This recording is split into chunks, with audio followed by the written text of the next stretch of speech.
با سلام خدمت دوستان، امروز اومدیم که آموزش تنظیم در ریلی رو براتون بزنیم. اجازه که ببین در رو میام اول همه این پایینی ها رو شل میکنیم کلا که بخوایم جا بزنیم. یعنی اینو شل میکنیم، اینم میشه شل میکنیم، این میچسبه به کفش. بالایی هم که شل میکنیم که این بتونه راحت بازی کنه. اینجوری این تا اینجا ریل پایینی ها رو پیچه پایین رو که میبینید اینو صفر میکنیم تا بیاد بالا.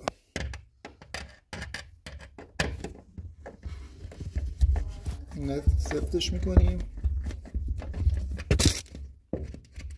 موردش شل میکنیم مقدار، اینو صفر میکنیم که این ریل بیاد بالای در وایسه.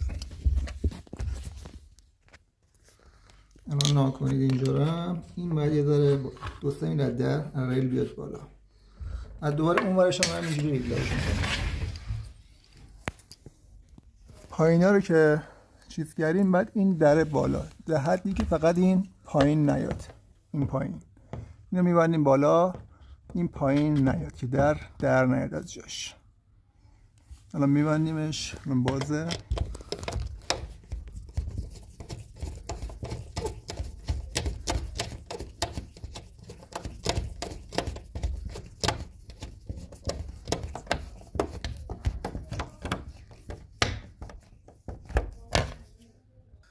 بعد از اینکه این ریگلاژا رو کردیم همه این مهرها رو باید صفر کنیم که دوره شل نکنه. این مهرها رو همه رو باید صفر کنیم. پس این شد، تا لب به لب میبندیم، صفر نمی کنیم. پیچه پایین رو اونقدی میبندیم که این در ریل بیاد بالاتر، یه 2-3 میل ریل بالاتر وایسته که روون بره بیاد.